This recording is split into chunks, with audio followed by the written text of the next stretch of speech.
here interested in a pause in government funding. What we're interested in is taking the Biden boot off the neck of the American people. In the 5 weeks I've been gone, just give you a quick summary.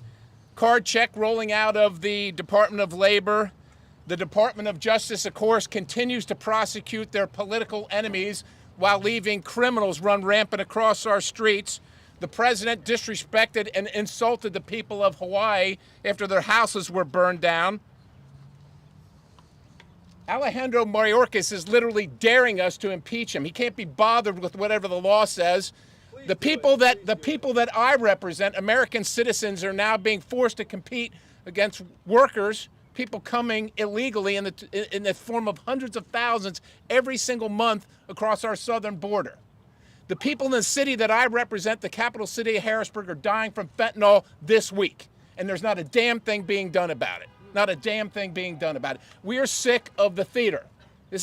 We're tired of the Washington theater. Go home and tell them anything. Tell them we're working for them and all that stuff. Nothing we're doing is changing their lives. A government that tells you you can't buy the stove you want or drive the car you want is a government of tyranny, and there's no freedom in America. We're not interested in a continuing resolution that continues the policies and the spending of the Biden, Schumer, Pelosi era, and we're not going to vote for it. We didn't vote for it last December, and we're not going to vote for it now. So we're here to tell you the American people are sick of it. They can't afford their electricity bill, they can't afford the gas bill, and they damn sure can't afford the grocery bill.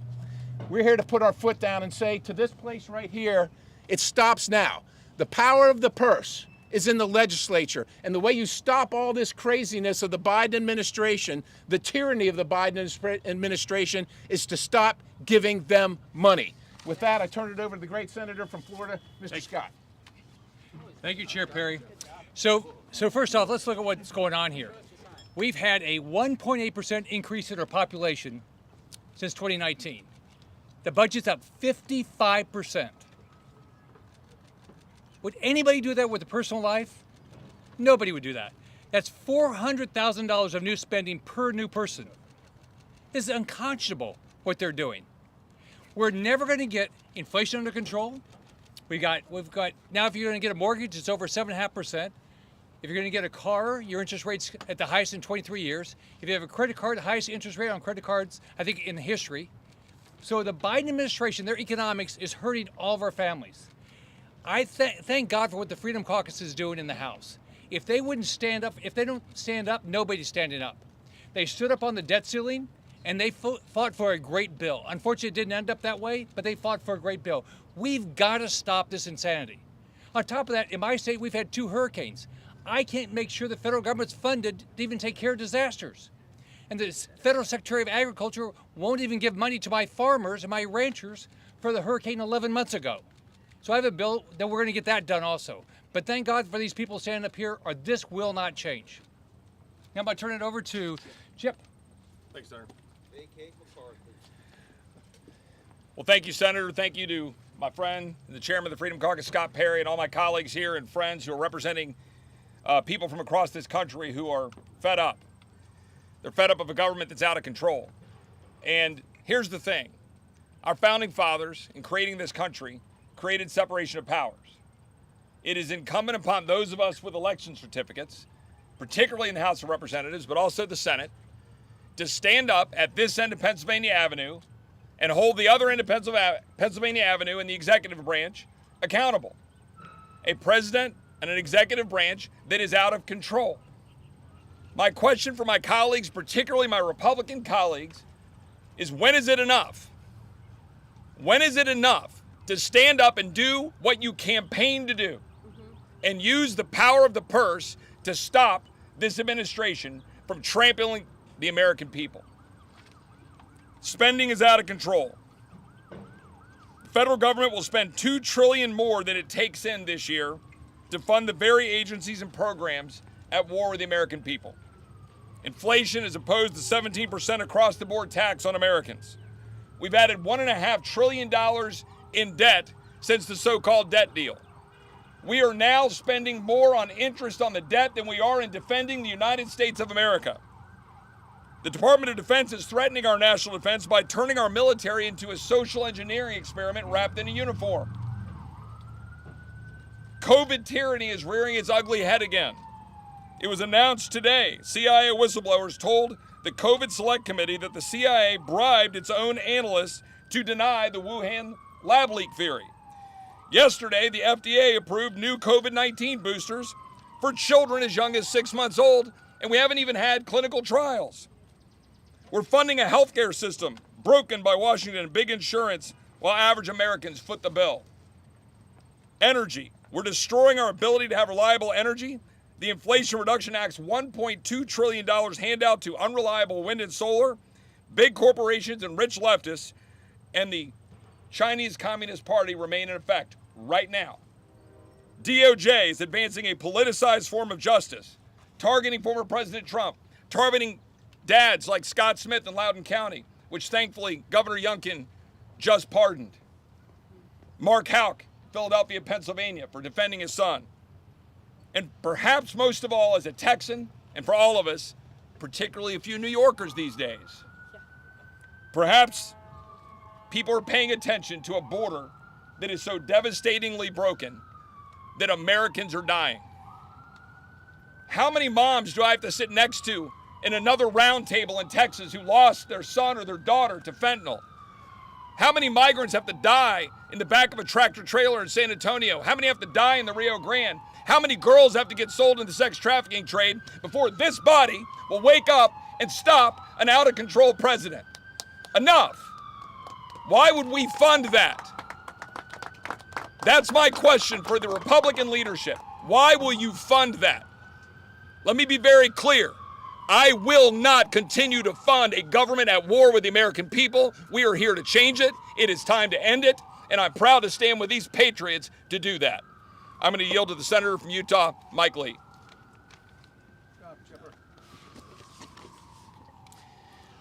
We're $33 trillion in debt for one reason. We're doing it wrong. This is how we do it. This is how we spend in Washington. We tie every single spending item to every other spending item, and then members of Congress are told you've got to pass all of it in order to get any of it. You want to fund the troops, you want to fund Social Security, you want to fund this, that, or the other, then you have to fund everything else in between with no opportunity for individual input. So this comes about usually as we approach the end of a spending period, as we now are. On September 30th, we'll run out of money at midnight. At some point in the days leading up to that, typically what will happen is this. Small handful of appropriators will write something up with a push from the law firm of Schumer, McConnell, McCarthy, and Jeffries. And it'll materialize. Just shazam, here you go. From out of nowhere, here it is. Usually there's just a few hours to go. You've got to pass this thing. And if you don't, there'll be a shutdown. If there's a shutdown, we will blame you for that. But hey, vote how you want. You will have no opportunity to amend this. You will have no opportunity to read it, to understand what's in it, to share it with your constituents, to object to it, to improve it, to cut it. Nothing. So the law firm of Schumer, McConnell, McConnell, McCarthy, and Jeffries keeps changing the law firm. It keeps running the bills. And what happens is almost every member of Congress is cut out of that process.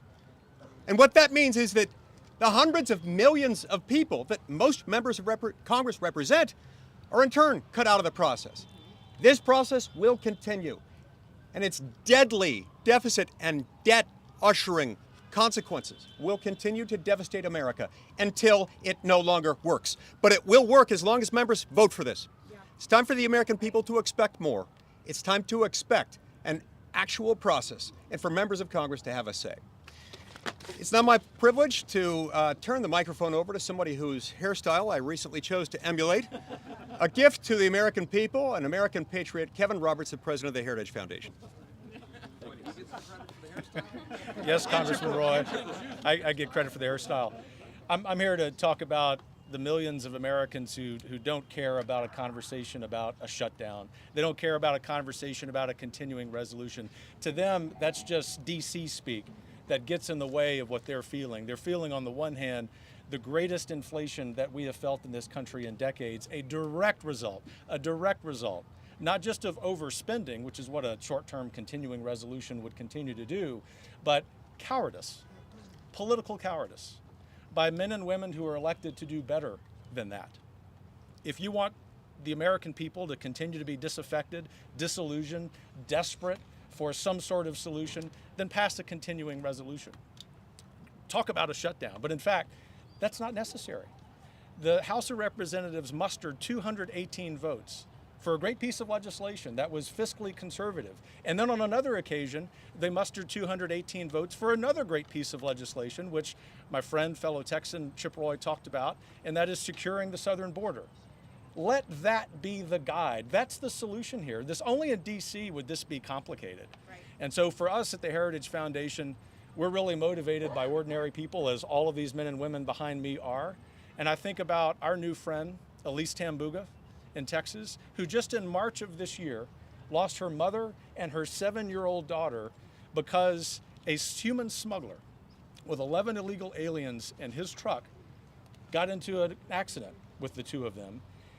Passing a continuing resolution funds the lawlessness and the Biden insecure border.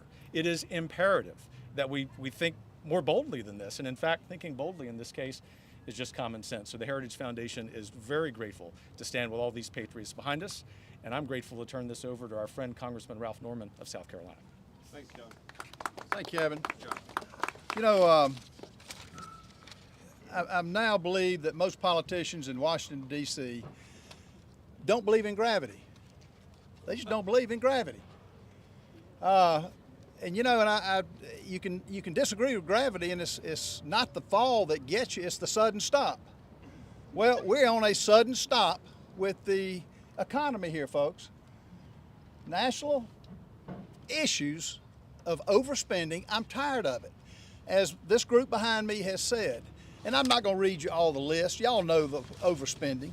But I'm tired of politicians campaigning on one thing and then and not having the courage to back it up. Anybody, any Republican, and I don't even mention the Democrats, I know they're bought and sold anyway. They're going to vote for this thing. Anybody that votes for a continuing resolution funds all of this stuff. That is absolutely insane and putting us in dire conditions. And how many people, as has been mentioned, have to die on the border? How many people have to get the phone call that I got? A good friend of mine's son was shot and killed. He was a police officer for 24 months. How long are we going to have the kick me on our back? Well, folks, now is the time. Now is the time that we stand up, and whatever it is, we got rolled on the debt ceiling. We're not going to get rolled again now. We're going to use our votes to defund as many things as we can. CR, I'm not voting for, as many aren't, because it funds all the bad things that we say we are against. So I hope you will report this. This country, economic security is national security. If not now, when? I call on Jenny Beth Martin.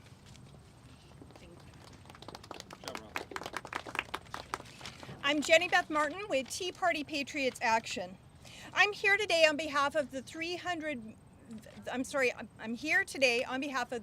million supporters and members of Tea Party Patriots Action who support the House Freedom Caucus because the HFC is fighting to break the endless cycle of tax and spend, borrow and spend, and spend and spend.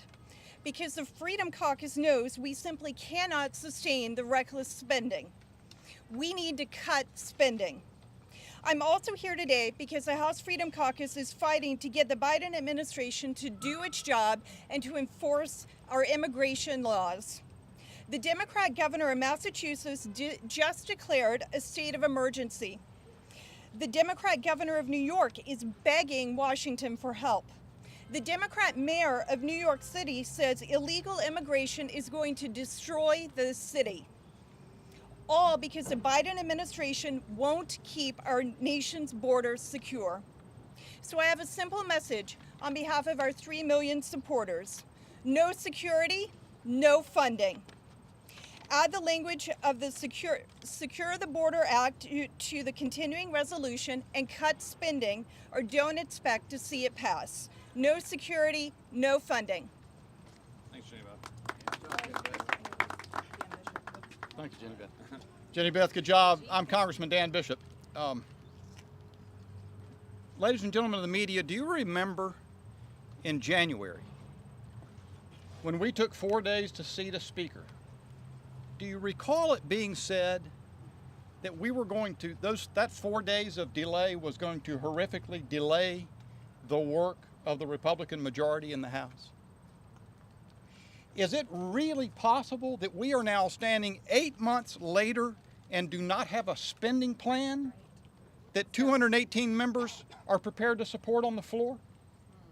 Can you possibly account for that if you are the person responsible for leading? Why is it that every tough leadership proposal, every tough initiative that has been formed and offered and adopted in this Republican majority has come out of these folks? Right. The House Freedom Caucus. That's exactly right. The Limit, Save, Grow proposal, H.R. 2, very substantially. Why is that? Where are the other ideas from the remainder of the Republican conference? Are we really walking into this month, or this return from recess, a couple of weeks out from the spending deadline and being told that we've got to support a clean CR? Really? I've thought over the debt ceiling debacle, and there's one idea that came out of it that epitomized the problem that we face. It was that the Speaker said that he, on his own, unilaterally made the decision not to move the debt ceiling out to the first quarter of 2024, when it would have played a central role in our next presidential election and the debate associated with that. But he, on his own initiative, decided to push it out to the beginning of the next year, 2025. Why? Because he was concerned about entering into another negotiation with Joe Biden. Leave aside how astonishing that is in itself. But how does one who is leading anticipate in a divided government moving forward on policy issues critical to the American people unless there's a negotiation, unless there's an opportunity to negotiate? The opportunity to negotiate on behalf of the American people arrives again right now. Yes. And leadership means seizing that opportunity and doing something for the American people. Passivity, standing still, giving in, telling us that the Senate will jam us, that does not answer the call. Right. Yes. I yield to Wade Miller.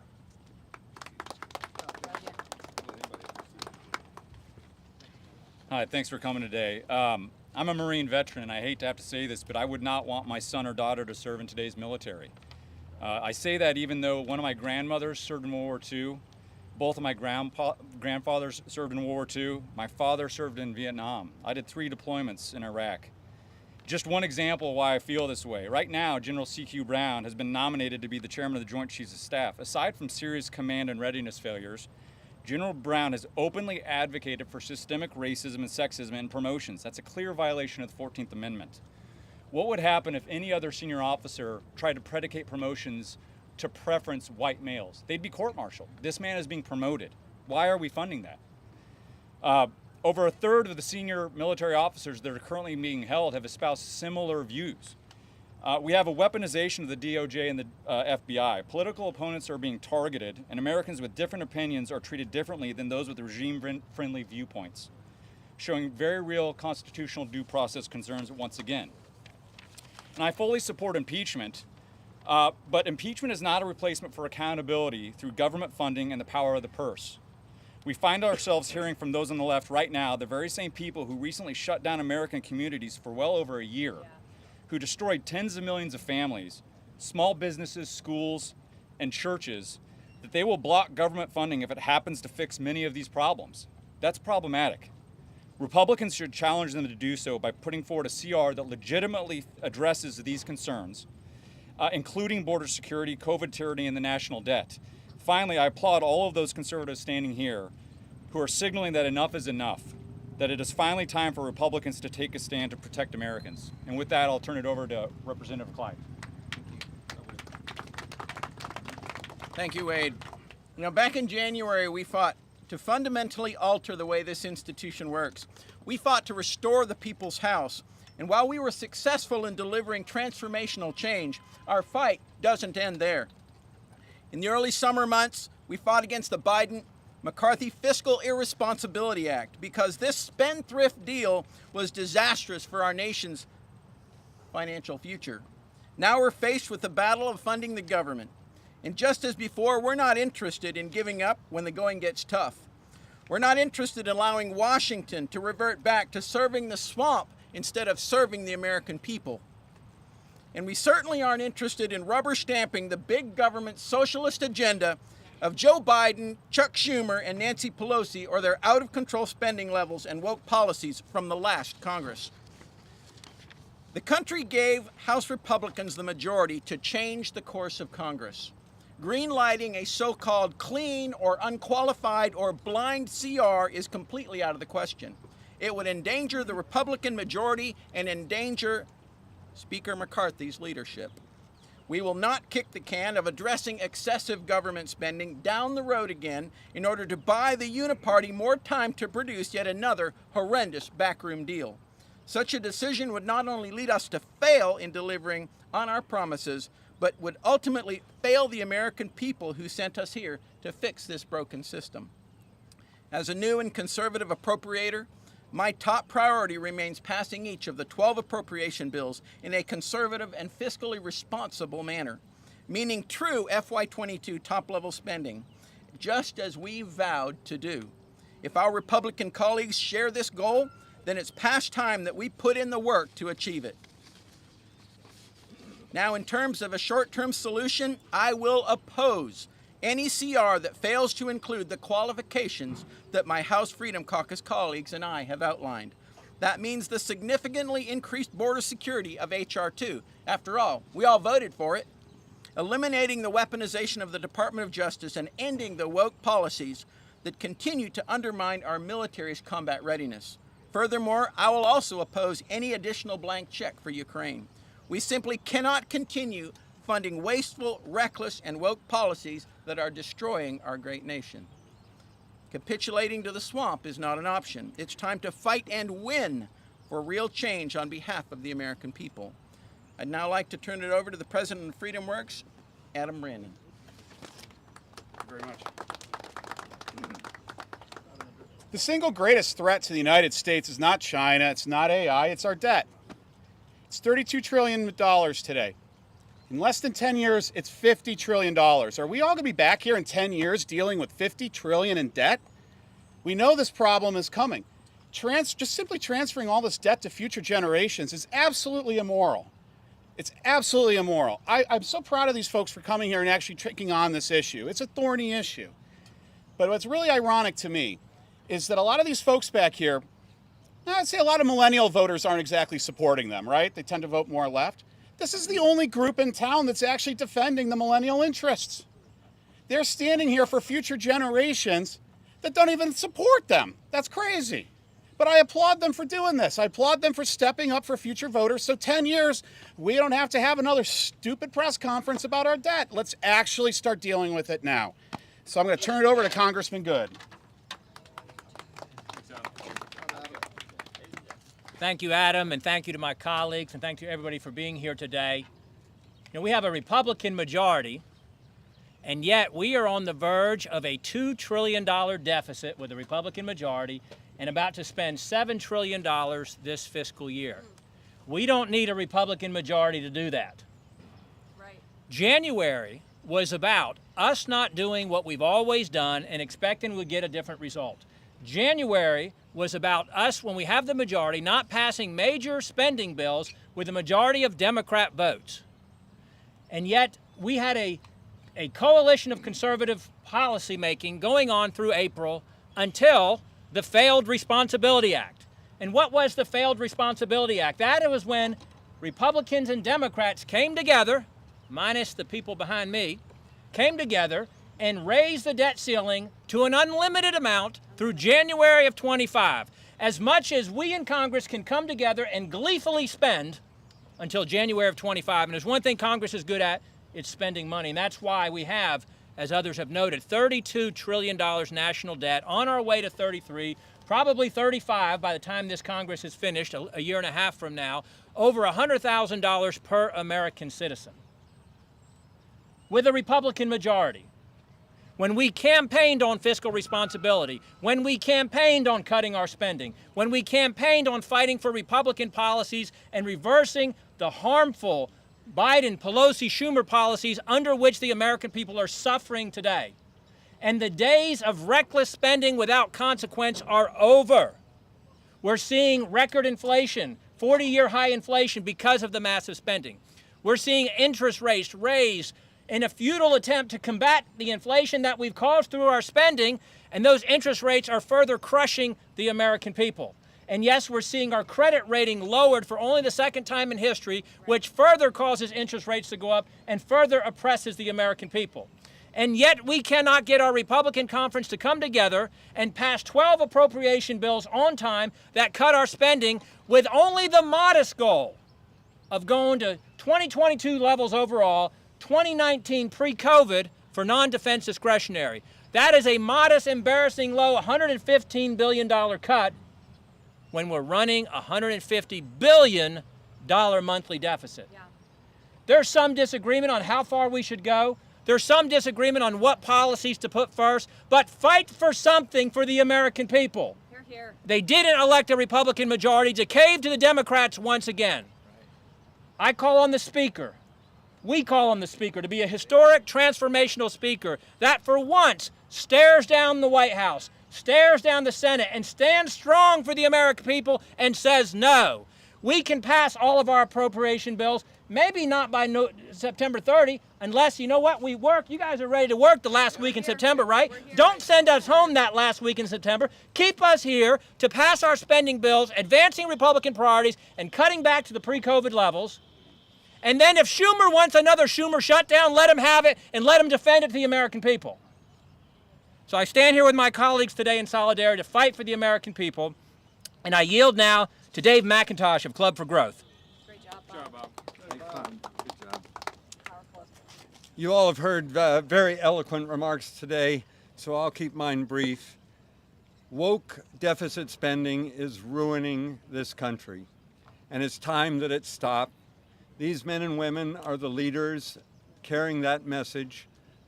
Club for Growth will stand behind them as they work with Speaker McCarthy to bring forward a bill that stops deficit spending and runaway ruinous deficit. I commend them and I thank them for their effort. Well, I thank you all for being here, and thank you to my colleagues. You know, the American people are sick and tired of funding the priorities of Washington elites. The American people are sick and tired of a woke and weaponized Justice Department. And the American people are sick and tired of a border that is so porous that we have hundreds of thousands of people coming across monthly.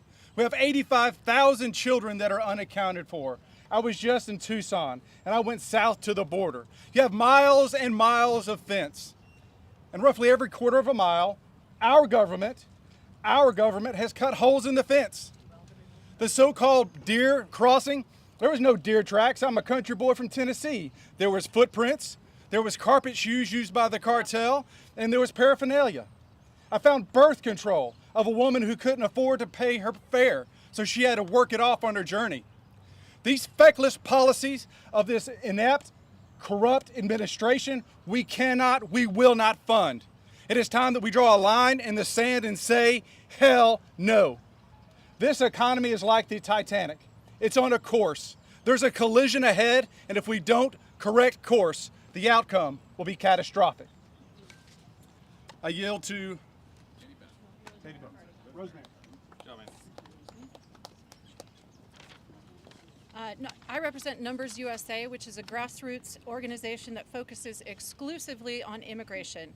We represent over 7 million Americans in every state and every congressional district.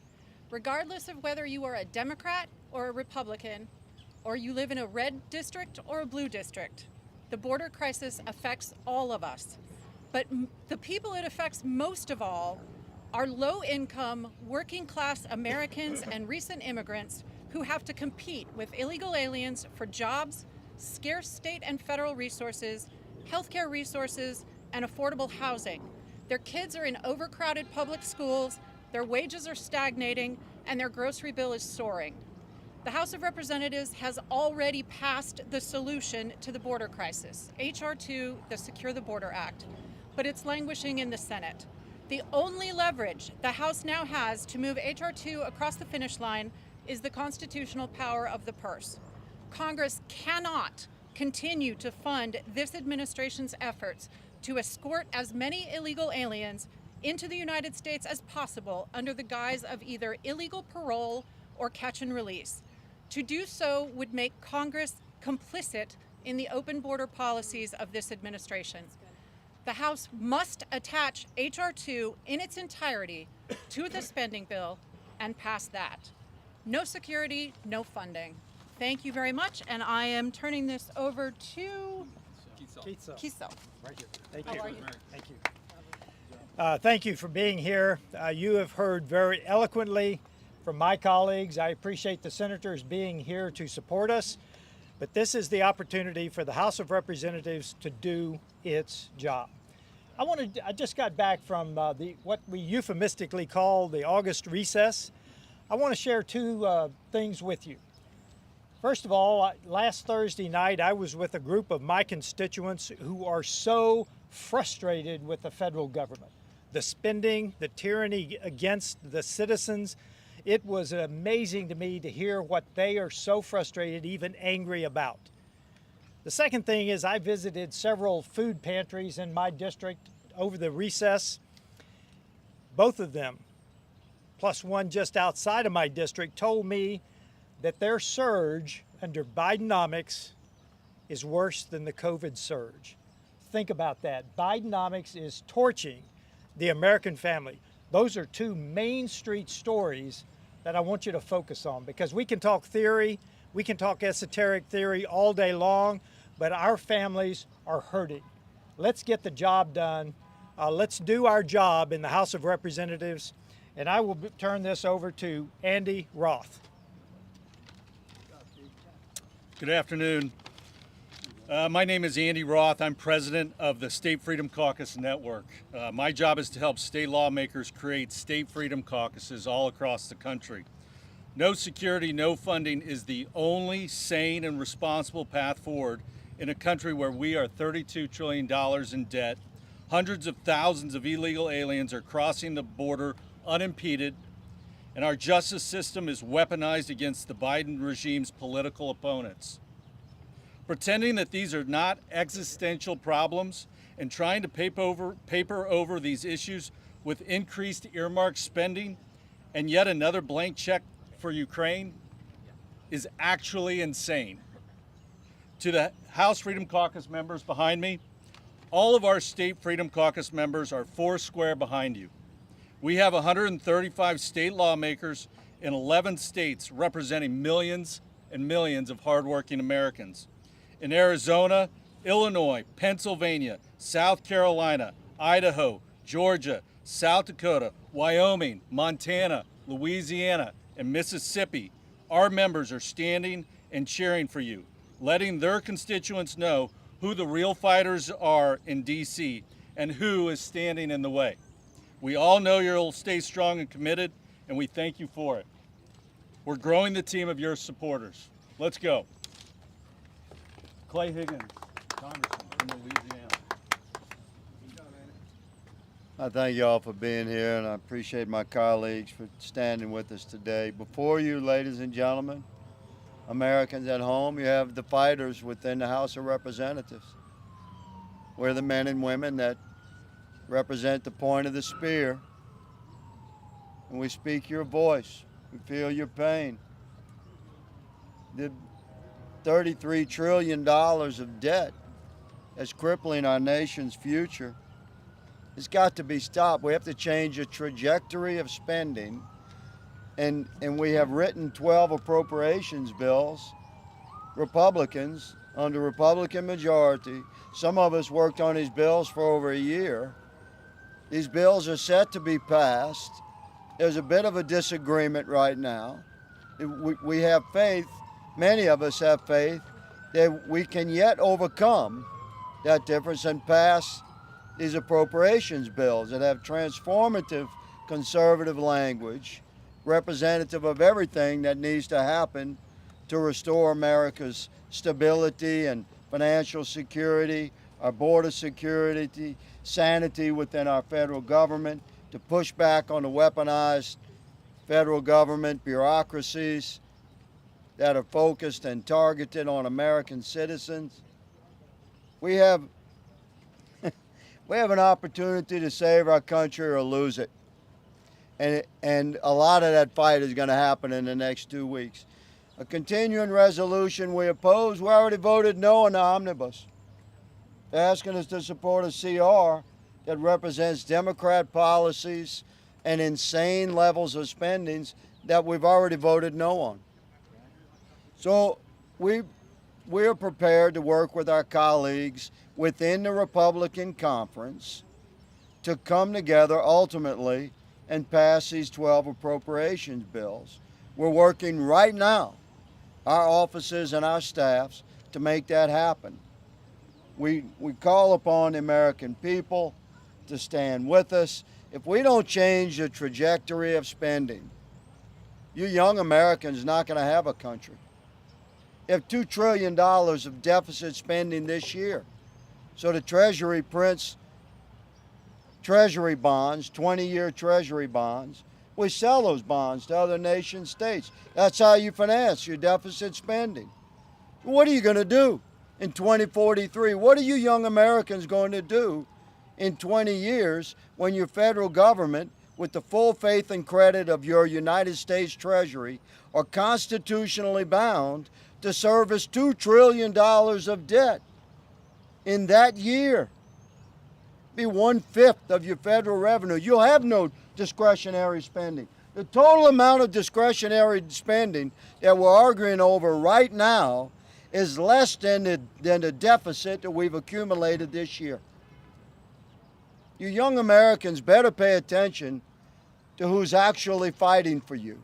It's the men and women that stand with me here today.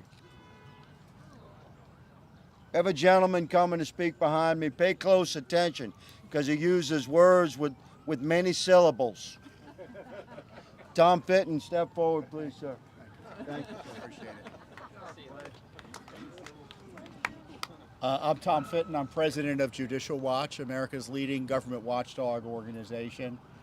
We have a simple request for Congress: do your job. It's not enough to do investigations and reports. We need to stop the government corruption and abuse that is so concerning to the American people.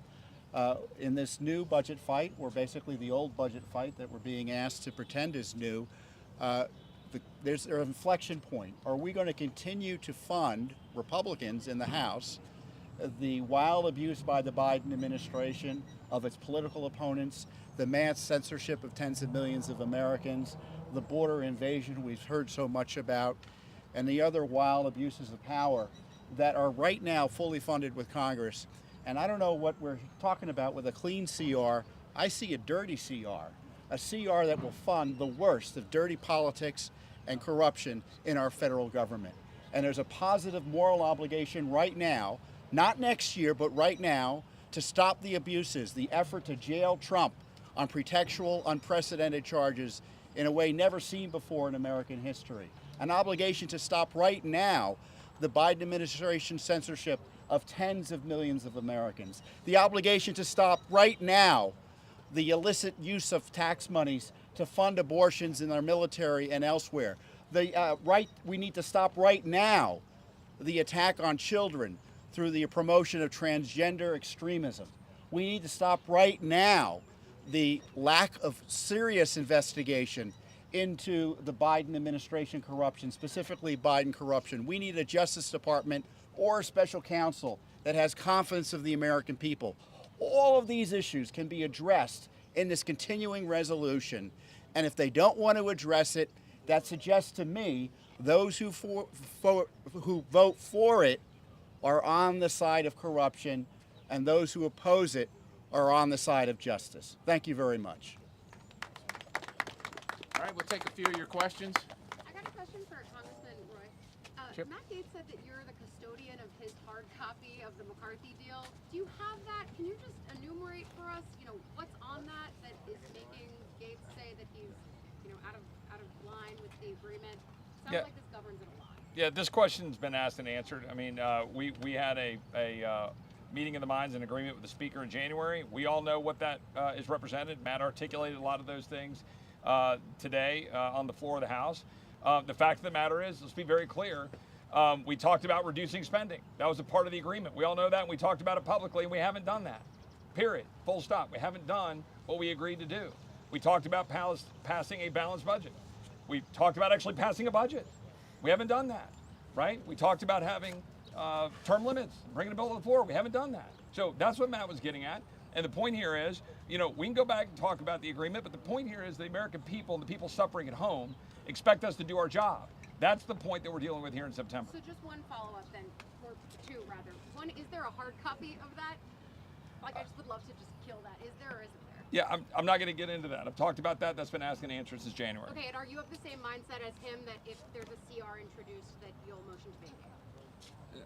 Right now, we're here presenting what we believe is the right path forward to make sure this country is actually saved from deficits, from wide open borders, from a woke military and a DOJ that's weaponized against the American people. We're here to stand up for them. And if Democrats don't want to work with us on that, if some of our Republican colleagues don't want to work with us on that, that's on them to figure out what's going to happen on October 1. But under no circumstances should we have a dirty CR, a clean CR, so-called, on October 1. That should not be on the table. I have a question. I just know you all are talking about the power of the purse and how you have jurisdiction over government agencies. And I want to know if you have a plan for the FBI's weaponization of government against the American people. The FBI falls under the Department of Justice, which falls under the Commerce, Justice, and Science Appropriation. And I would imagine, can't speak for everybody, but I think generally speaking, we do not want to fund them at their current level. We want to send them a message that they obviously have too much money. They're weaponized and using the taxpayers' money against the taxpayers. We're done with that. Yes, ma'am. Thank you. I wanted to ask you, some of you guys have come out against linking an impeachment inquiry with the funding fight. Where do you see on that? Are you comfortable taking an official position on that? I think we agree with the Speaker that impeachment it should not be done for political reasons. If the facts take us to that location, then that's where they should take us. But it has nothing to do with the debt, the deficit, the outrageous spending, the inflation that's crushing American families. Those are two separate issues, and they should be dealt separately. The American people should not be forced to suffer under this economy where they can't afford their interest rates, credit card payments are through the roof, can't afford gas, electric, food, because Biden needs to have an impeachment inquiry done on him. That's the president has earned that himself. Yes, ma'am. Thank you. Do you think House Speaker McCarthy should have done a House floor vote before launching this impeachment inquiry? I think the impeachment inquiry is long overdue. Personally, I'm on the Oversight Committee, and I think that any other citizen that had stacked up against him what the president had stacked up against him right now would already be in court. And are you concerned Yes, ma'am.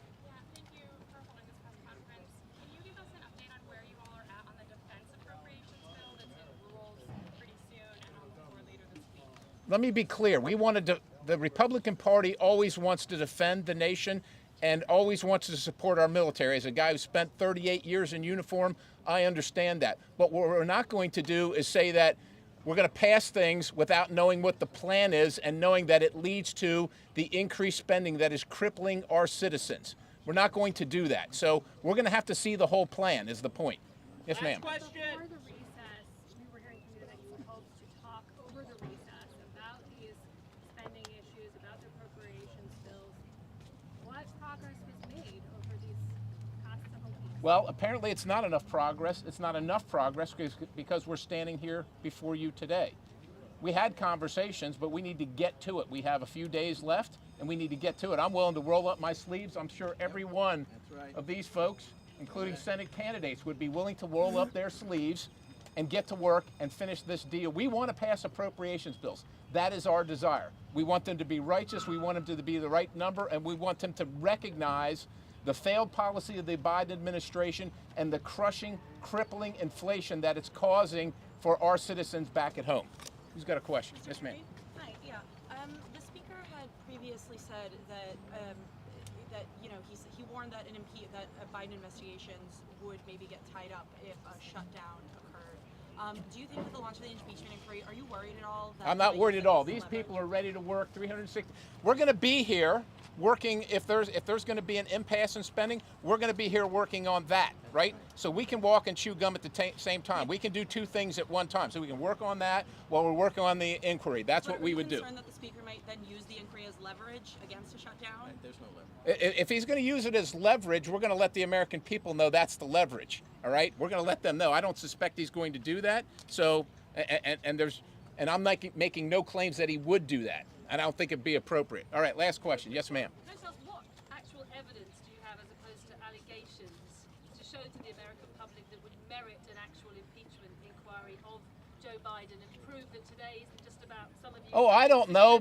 bullied Speaker McCarthy for the sake of enacting political revenge?